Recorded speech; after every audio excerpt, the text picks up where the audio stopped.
Well, welcome to a new Harry's Garage video, and as you can see, we've teamed up with Silverstone Auctions again because it's the Race Retro Sale. Now, we all hoped this time last year that lockdown was only going to last a few weeks, but obviously it hasn't, and we're still in lockdown. So this is another online sale. Viewing, you can organise a sort of FaceTime viewing, and they can walk around the car for you. But if you're in the trade, then you can arrange a visit, and you'll see one or two people wandering around today looking at some of the cars. There are 140 cars here in this sale. Actually, behind Tom, who's doing the filming, is the CCA sale. There's 130 cars there as well. Those cars are going on the hammer on Friday, I think it's the 26th of March. The Race Retro Sale is over 2 days. All the details are here. So I've got a giant crib sheet here, Saturday 27th and then Sunday the 28th. And how it works is the Automobilia sale kicks off in the morning. And it's quite an interesting one here. Last time we featured an Automobilia, it had the Sterling Moss collection. This time it's the Jerry Marshall collection. All sorts of things. Everyone was a huge fan of Jerry Marshall. He had such a style racing those, Vauxhall Frenzas, ones I remember, the super saloons and things. Highly competitive, most unlikely race driver. When he clambered out of a car, he was 6 foot something and quite tubby, shall we say, but he knew how to pedal a car, and a big favourite at Goodwood, etc. So what I'm going to do now is give you a little flavour of the cars here. I'm just a kid in a sweet shop at these sort of events. Being the Race Retro Sale means there's quite a lot of competition cars in here as well. They're sold separately, but I can't help but look at those, and then we'll go down to the race car. And some of them are owned by quite famous people. Rowan Atkinson. Now, this is Rowan Atkinson's Ford Falcon, the big V8 car. Again, you see these racing at Goodwood Revival. They always strike me as the most unlikely sort of race car, but they have a monster great V8 out the front. You can strip them down. They sit low, the engine in the body, and you can, this hasn't got a lot of suspension on it, and they don't have to tool around Goodwood. And when I've seen them racing, he was using this for it's the Masters Series HSCC, HRDC Championships, the pre-65 FAI Championships. Not got papers just at the moment. They've sent off. It's because of COVID. It should have its FIA paper. It's all correct. So if you fancy Rowan Atkinson's Ford Falcon, there you are, and guided at 55 to 65,000. Not a car I just want to show, just a road car. I had one of these. This is an early 308 GTB Vetrazina. So the glass fibre ones. The very first 308s were all glass fibre finished. It was weird. They just had this little moment in time when they produced them in glass fibre. The quality of it is terrific, the glass fibre, but they then dropped and they went to steel. The advantage is obviously there's no bodywork to worry about with these, but the chassis still rusts, etc. Not on this one. This one has had an incredible restoration, £120,000 restoration on it. What I liked about them, it was very light and carburettor fed. And on the right-hand drive, you have this intake here, exactly the same on the other side, and that's the intake for the carburettors. So you had a real snorting sort of Escort, Mark I Escort sort of sound when you drove these, quite unlike what you expect from a Ferrari. And they went along quite well because they're pretty light, but it was just exquisite design. I think it still looks good today. And I'd say this one is fully restored. It has a front air dam. I noticed they weren't on when they left the factory like that. Lots of people fitted them because in about 1980 Ferrari introduced it. And that's what you used to do, try and make your car look a bit more modern, was add those little bits on. But yeah, a really nice example. When you think it's going restored for 120,000, well, it's available at 120 to 145,000 pounds. Just want to comment on this one, a Cortina GT. So it's 1966, this one, came in from Switzerland. A 4-door rally car. Looks beautifully prepped and obviously has had an interesting life, but very usable car. What a car to do the school run in and then sort of have fun at weekends in it, and guided at 20 to 25,000. There is no way you could build anything like that for that sort of money. And then down here we've got this 1971 Lotus Elan Sprint. Though this is an S4, early S4 coupe version. and then a Sprite here. Now, they sort of compete, these cars, tiny little cars.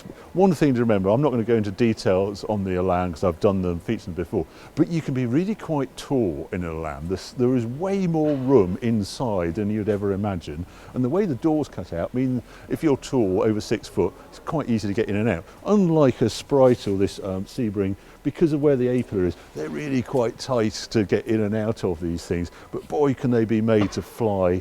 What people can do with that little A-series engine, same as a Mini or something, they can seriously tune them up, and proper little quick thing, 1300cc class, as is the Triumph Spitfire as well here, which is the Le Mans version of a Triumph Spitfire with the fastback, more aerodynamic idea.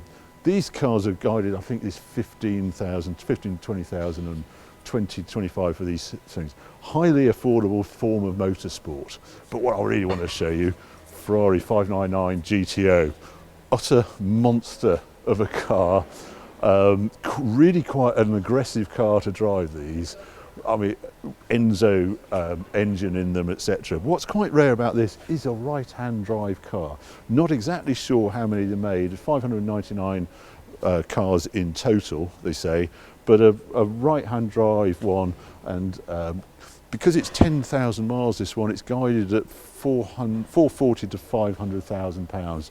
Yes, it's a lot of money, but it's almost the last of the old school Ferraris. It is quite extraordinary car. Maybe we'll get an 812 Superfast GTO or not, I don't know, but they are pretty special. And below me is another one, but this is a left-hand drive one and much lower mileage, slightly less guide at 400 to 500, a bit more open guide, but it's extraordinary to see two together. But what gets me, a right-hand drive one, if you're after one, they don't come up very often, and there's one there. Wandering down, another car I wanted to show you, a very sought after 575 manual with Ferrano pack as well. So it sort of ticks all the boxes if you're after a 575. Now these got to crazy values. Yeah, this one's guided 175 to 200,000 pounds. How many miles is this one? One of 69 cars and 14,000 miles from new. Again, a car in sort of right colours to me, and just an old school front engine manual Ferrari. It's one of those cars I just think as time goes on, they're going to increase in appeal because they're going to be so different to the normal cars that are on the road. I just want to go through these doors because a few daft cars in here as well. Oh dear. Yes, I can see it's got the correct blow-up door in the back of the trotter van. Not really going to feature that. I don't know how many of those there are, but there always seem to be more you see in auctions, etc., for sale than I always imagine. What's it guided at? It doesn't actually say. Yeah, offered without reserve. What I really want to show you is over here. Again, we featured the Fiat 500 before. I've got one exactly the same as that. You don't do great journeys in it, but it's an iconic piece of design. But I wanted to show you this. This is a car I know quite well because in my early life I had a De Chevaux and I always wanted this one with the dustbin engine lid on it. This is the very early one. I had one about a year after this was produced and they'd actually got a normal one on it. But from the side, this one is very recognisable as an early one because it hasn't got the side window on it. They are ridiculously basic, these cars, and they're getting quite fashionable. If I look at what this one is guided at, this is 1957, I think mine was 1960, offered without reserve. But these are, yeah, these are £8,000–10,000 cars. The roof obviously folds back. What gets me about these suicide doors on this one, I had the door blow off on my car in France because it had a little crack there and a big truck went past and this just blew open and ripped the door off in France while we were cruising through France. Not a good thing, but they're very easy to fix because they actually just slide off. I can get hold of this and I can lift that up and you can see that door about to come off. And I managed to get one out of the scrappy and got back to the UK okay. Come around the back. Super early ones didn't even have a boot lid. You just clip this off and you roll it up and that's how you get into the boot. All to save money on how they actually built these cars. So basic, but suspension is extraordinary. Just such a comfortable car. Bizarre thing, the outside bolts, three bolts takes the wings off. I just love seeing that. And another car from my past is this one, a Trojan Heinkel bubble car. Because very first photographs of me as a baby, my parents' car, this was my parents' car, and they lived in Watford at the time, and my grandparents lived in Yorkshire, and they regularly tripped, we did as a family, up to Yorkshire from Watford in these. And the reason they liked this, my dad liked small cars, but if you look in the back of here, my Moses basket, apparently, I don't remember this, used to sit perfectly in the back of this car. So, and because that's where the engine was, it was nice and warm. I just can't imagine us tripping like 200 miles up the motorway. Well, it probably wasn't motorway in 1961, 62, this is. So this is a real throwback. And if I open the door, you just sort of step in. There are the pedals. Did we really drive cars like this? Amazing. But yeah, my parents did. And if you want to buy this one, this is estimated at £16,000 to £20,000. Wish my dad had kept it now. It's quite funny there. That is a vaccination centre around there. You might have seen some nurses just wandering around, and people are about to have their vaccination, and we got slightly told off for not having masks on. But we're back in the main hall now, so it's all good. 3 beautifully presented Aston Martins here, 2 DB6 and a lovely DB4, the Mark V, the DB4, but I've not seen one in that colour. Looks really nice, but they fetch some money. I think we're up around the £350,000–400,000 for this car, but it does look very good in that colour. But what I wanted to show you, there was a row of Mark II Jaguars, and this one is a Mark II 3.8 manual Coombs. Now, it's not a true Coombs, it was supplied from Coombs Garage in Guildford, and it now has the triple carb setup, and it has the vented bonnet. Stunning condition. This one is 95 to 115,000 pounds. A true Coombs is like double the price of that one, but they are so smart, these. There's a number of them, 2.41 here. This one I would go really like as well. This is an original colour, this sort of brown metallic colour. It's left the factory as an automatic, it's now a manual. Because it's not a Coombs, if I look at the guide, 30 to 38,000 pounds for a period manual 3.8 Jaguar Mark II. Well worth a look. I don't know, I love these. Silver Cloud, what a presence these cars have. Yes, they're a bit of a wedding car, but just look at the impact this makes. Street impact is off the scale. Unfortunately, the number TOF 8 doesn't come with the car, but looks lovely with its sort of magnolia hide and this blue paintwork. And this one is guided at 80 to 90,000 pounds. What a statement. But what I wanted to show you was this one. I just thought this is quite an honest one. Yes, it's in a flat green, but it's right-hand drive. It's a 3.8 manual as it left the factory. I don't know, this is owned for some time by someone that's got a wealth of invoices, quite a good history with it. 25 to 30,000 pounds for that one. Highly usable as far as I can see, seat belts all round. If you're into Mark IIs, you've got quite a selection, as you can see. Anyway, there's loads more to go down. Let's have a look at this over here. Right, I'm going down the Porsche Avenue here. This Flowerback 911 930 turbo version with the flat nose on it in white. How 80s can you get? 5-speed gearbox on this one. 150 to 180,000 pounds for that one. But this one intrigued me. This is a car I've not seen before. 1986 Porsche 944 Turbo Cup. And they were only produced, how many have they produced? 40 of these were produced in period for race in 1986. This was delivered new to Porsche Orlando. It raced in the 1986 championship over there, but it is fully kitted out as a 944 turbo road car. All the interior is present. There is a roll cage in it. I can see a sort of fire extinguisher thing at the front, manual. And 944 turbos got a bit of a move on back in the day. I didn't own a turbo, I wanted a turbo. I owned a regular 944, and they had a really nice rear drive sort of feel to them, and I loved them with the full alloys like this one's got with the black centres. Just looks right. And one of only 40 in existence strikes me as something a bit special, but it is guided at quite a lot, 44 to 48,000 pounds and 14,000 miles from new, and it's had a proper refresh.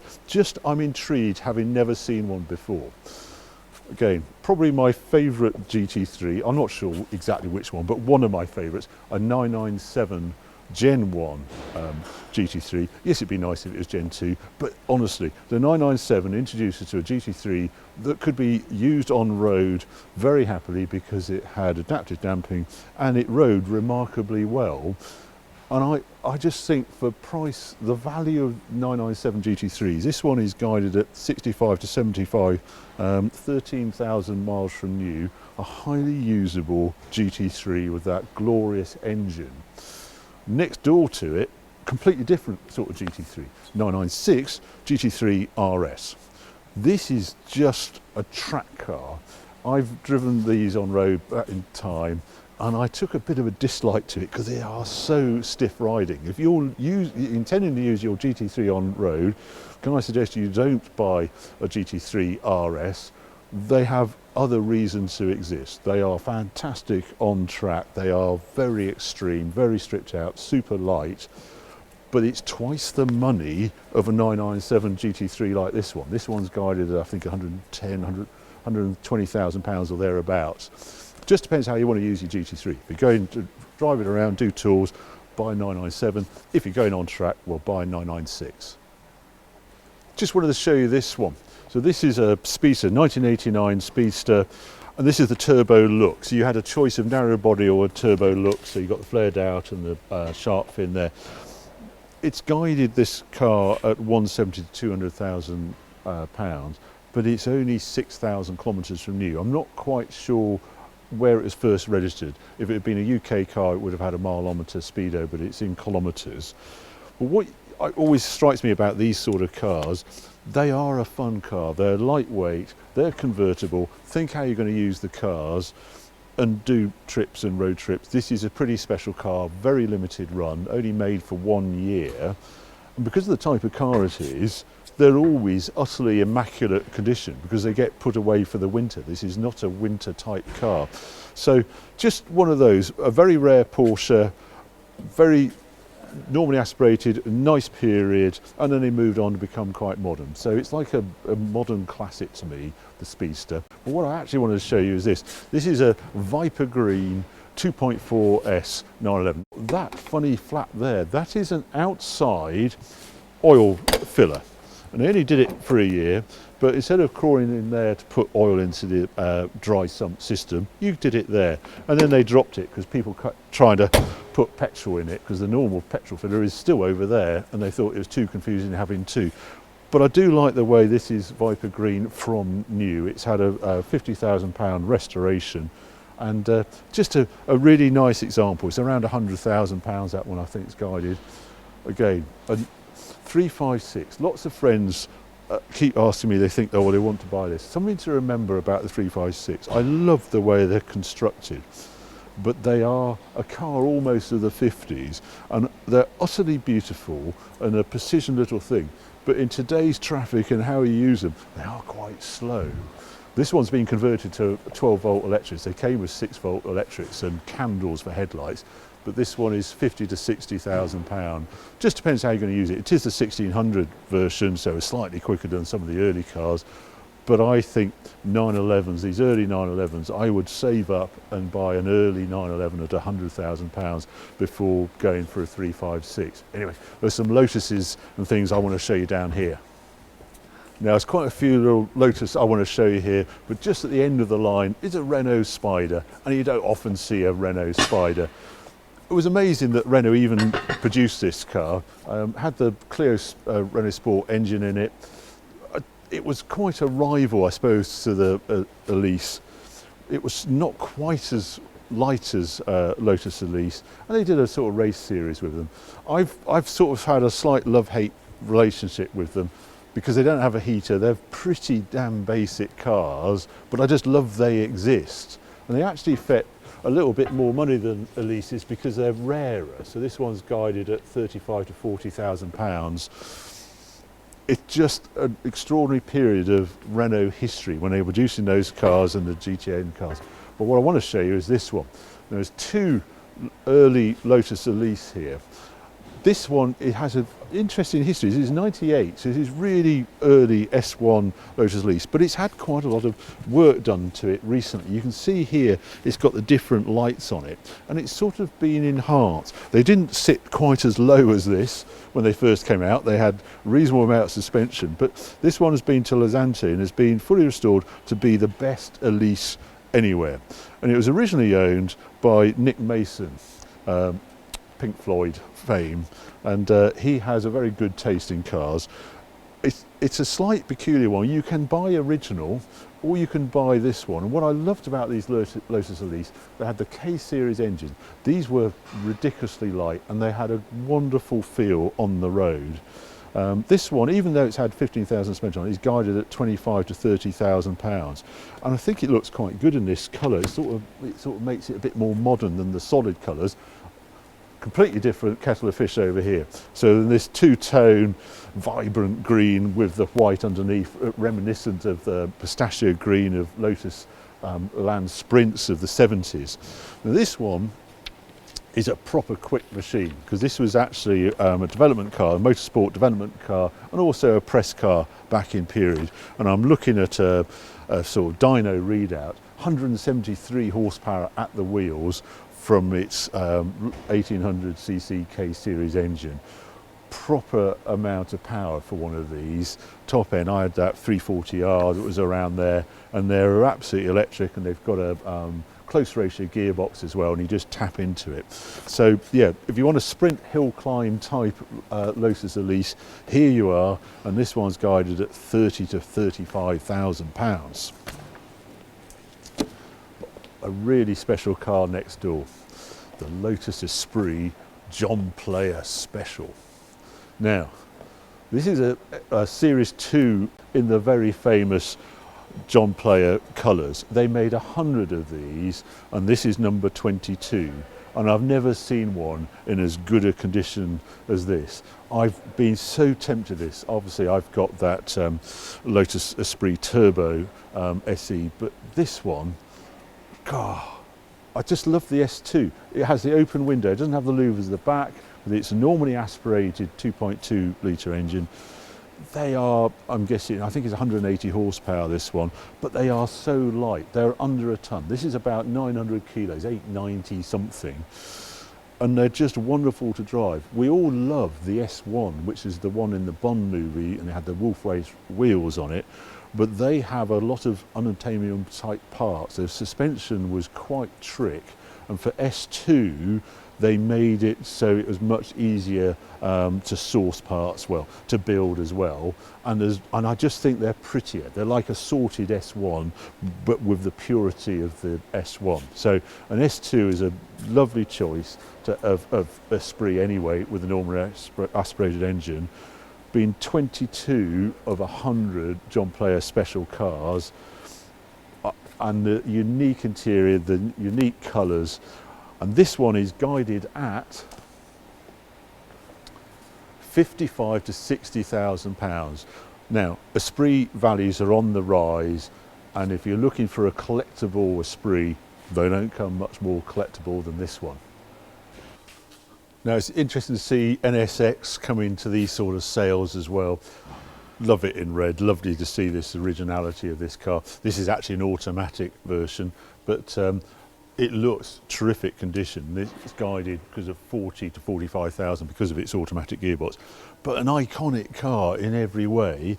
But even rarer to see at an auction is a Toyota Supra Turbo like this. a 93 car, silver, 79,000 miles I think this, but utterly stunning. I think the interior has been reupholstered, or it might not be, I might be doing an injustice. It looks immaculate, this car. I've not seen one like this in standard form for years, if not decades.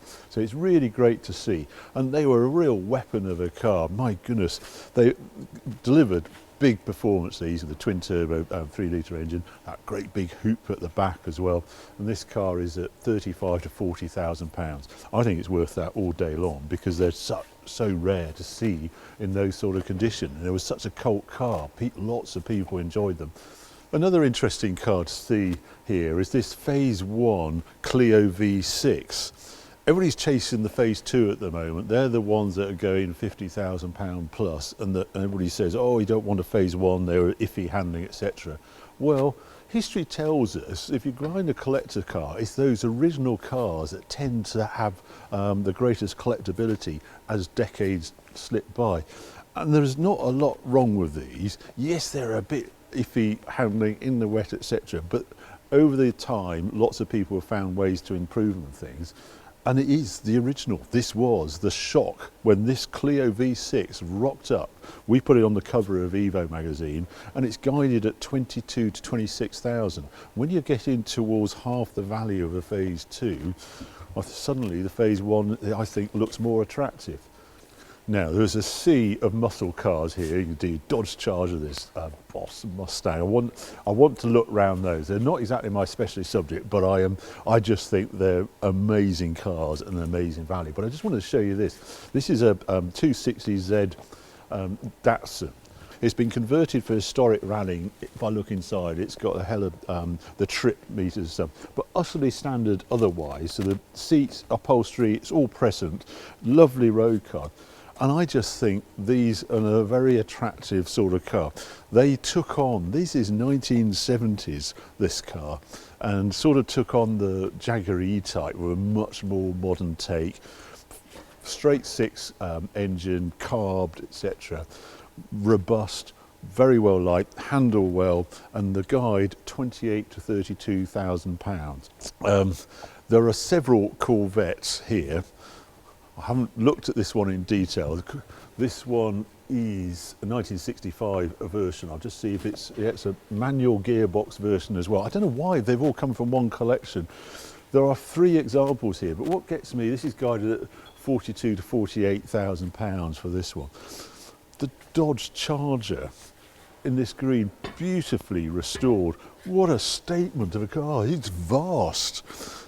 It's got a 7.2 litre V8 in it, and it's dynoed at 500 horsepower. Column change, what a machine. I mean, it's utterly crazy. It's not the sort of car we produce now, but I don't know. There is an attraction to this that goes beyond the muscle and the horsepower. It's not about handling. It's just about this period in time, these American muscle cars, where they just dialed it up. And it was all about horsepower and how you could do the standing quarter. And even this one, this is a pretty iconic car, 55 to 65,000 pounds. They're sort of value as well. But there's a split screen Corvette Stingray there. I mean, this is pretty special as well. Side exit exhaust, another manual Stingray as well. I'm not sure how much this one is guided at. 60 to 70,000 pounds. Utterly immaculate. You cannot restore these sort of cars for this sort of money. Knock-on wheels as well. If you look at these, this is the period. This is the 60s, and this one, this is a split screen one. I had who didn't have a dinky model of this car? 1963, very early car. Now this one is real value, 100 to 120,000 pounds. But just the dials, just the Americana, just the noise, the sound, I can fully understand the appeal of these cars. I'm a big fan. I wish I knew more about them, but I've never seen so many well-presented American muscle cars as there is in this sale. Go check them out. They'll be on the website. I haven't got time to go all through them, but yeah, I'll be really interested to see what they sell. Right, what else have we got here? Oh my Lord, this corner over here. God, I missed out this Camaro as well. As I say, go and check those. But other stuff here, look at this 21 window Samba VW bus. This is one of JK's cars that's in the sale. I'm not going to feature it because what I actually want to show you is this. Now, a Bowler Wildcat. Now this one, 2001 Bowler Wildcat 200. Not the sort of thing you expect to find in a Silverstone auction sale, but God, what race pedigree this has. These are wild cars. They have a vague look of a Land Rover Defender, but it is completely different. The amount of engineering that goes into this. Now this is a Paris-Dakar type car. It's actually, his campaign, it was the winner of the 2006 Barrage de France and the 2006 Barrage GB National Category and Scottish Hill Rally winning car as well. So it's been campaigned, but what a statement of a car this is. If I'm going to open this up and just show the engine bay, because this, look at that. So that is a 5-litre V8 engine, but set right back in this space frame sort of setup. I think they say 300 horsepower from this, so 0 to 60 in 5.5 seconds, 1450 kilos all up weight. So about half a ton lighter than a Defender or something. But it's all on show, and it's all about suspension travel with these sort of things. And your shockers always have these massive oil reserves because they get, well, you know, crazy amount of work they have to do, just the amount of suspension travel. It's a completely different discipline to circuit racing, this off-road racing. But it looks stunning, this one. And, you know, I mean, it's just beautifully maintained, ready to race again, or do whatever you want, just to amaze your friends and rock up in your Bowler Wildcat. As I say, guided at 85 to 100,000 pounds. Completely different car next door to it. Look at this little Alfa Giulia, 1972. If I like original cars, and this is absolutely original, beautifully cared for. It's a 1.3 saloon. This is the 4-door saloon with the twin cam engine in it, etc. But guided at 15 to 20,000 pounds. It's just lovely to see it as it was in 1972.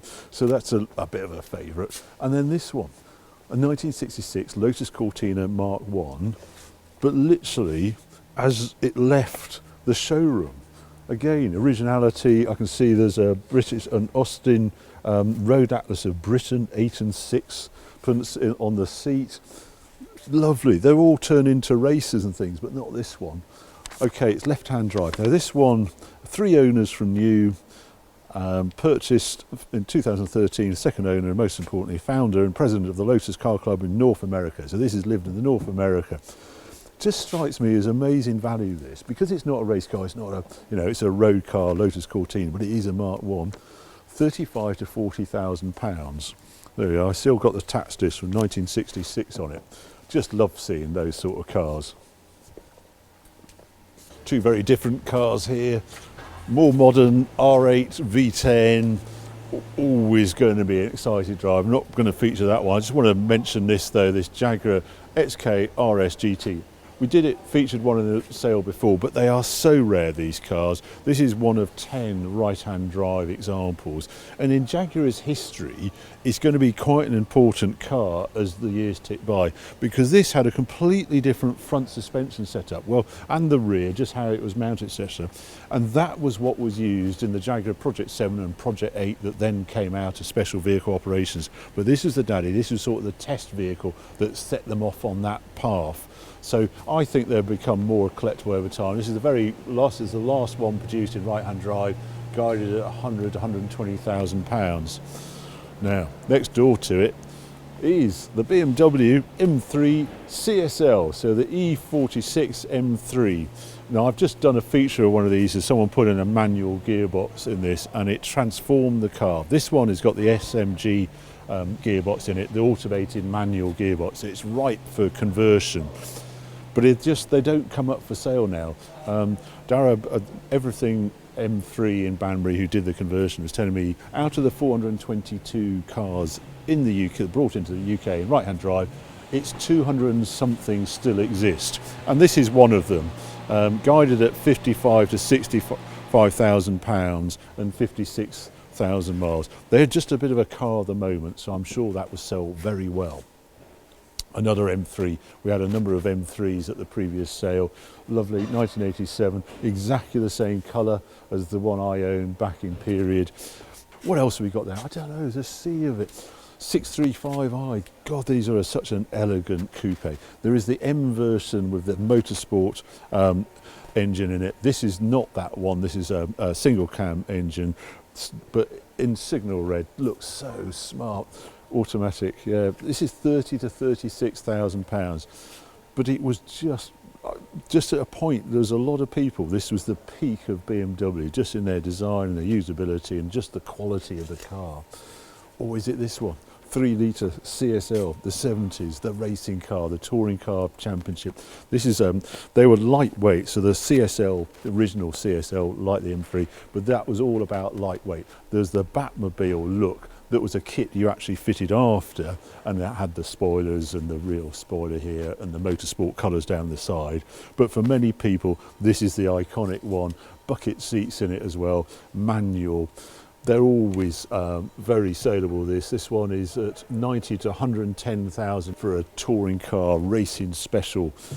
Now, there's a whole load of competition cars here. We can't get round all of them, but one of them I wanted to show you was this one.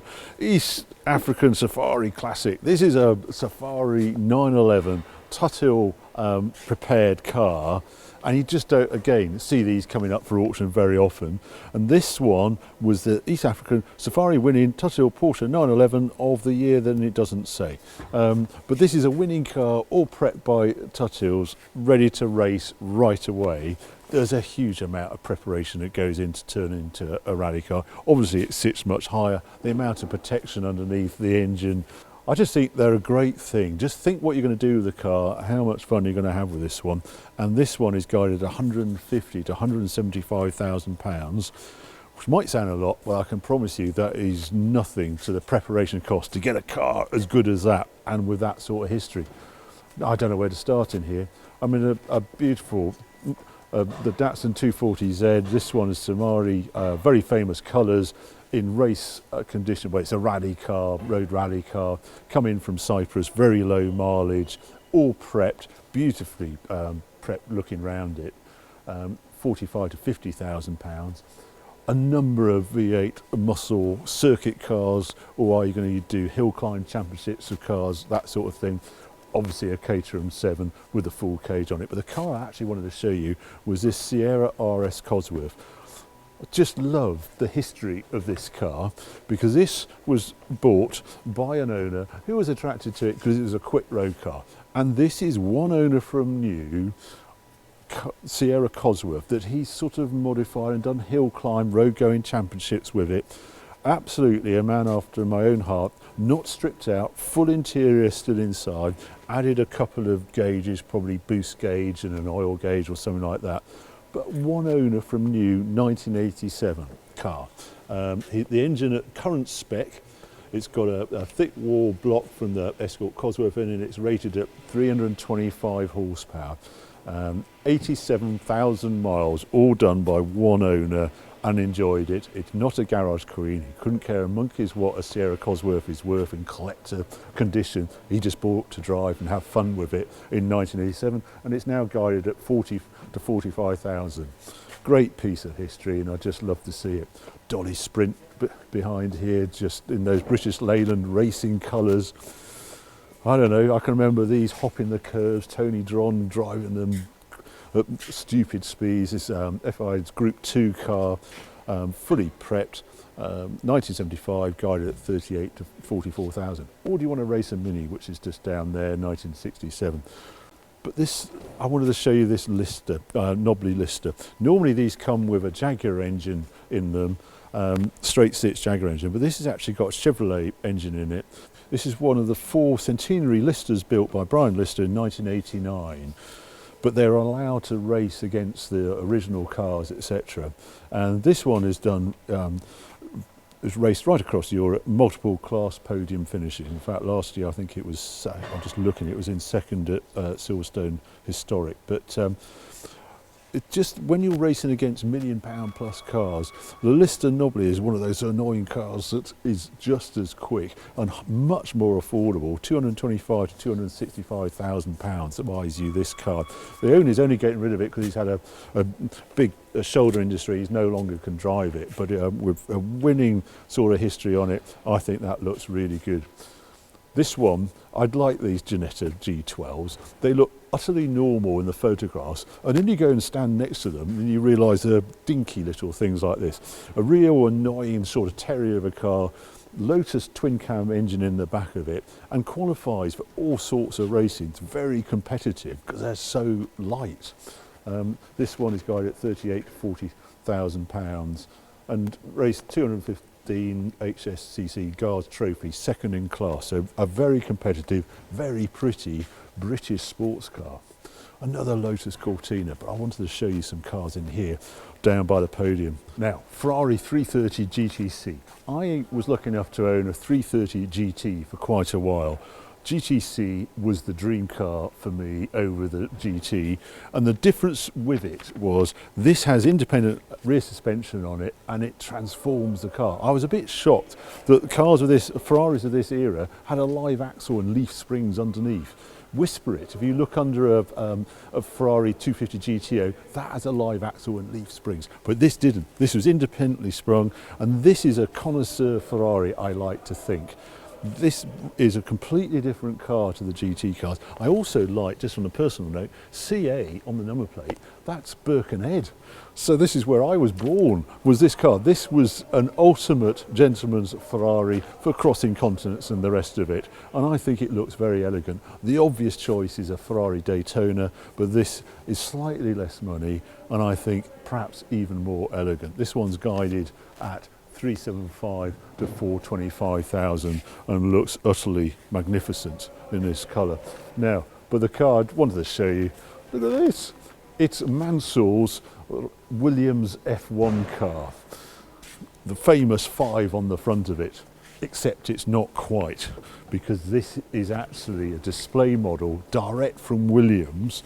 They built 3 of these in period, and it looks absolutely correct. I'm told it has the carbon brakes on it, all suspension looks right. I can see the sort of gear change inside, but it was that era. You know, Murray Walker sadly passed away last weekend, and just watching the commentary, Mansell fighting against Senna in that Williams F1, this car with the 5 on the frame. So you could have this car, this display car, for considerably less than what a real one sells for. I've noticed in the details it says one sold in 2019 for £2.7 million. Nowhere near this one is going to fetch that. It's affordable. It's guided at, well, it has no guide actually, it's offered without reserve, but I know what they're expecting for it, and let's just say it's affordable. So there you go, all sorts of cars at this sale. We've seen everything from the competition cars to those American muscle cars to those little Lotuses to the Porsches, etc. How the sale works, just a reminder, the sale days 27th and 28th of March, Saturday and Sunday. You need to register online if you're going to bid for anything, but you can also watch online as well. So go to the Silverstone website and all details will be there. But remember to register. If you actually are tempted by anything here, it's a mistake you mustn't make. You register the day before and then you can bid online using their system. So I hope you enjoyed this video. If you have, well, please keep watching, keep subscribing. More videos coming along very soon.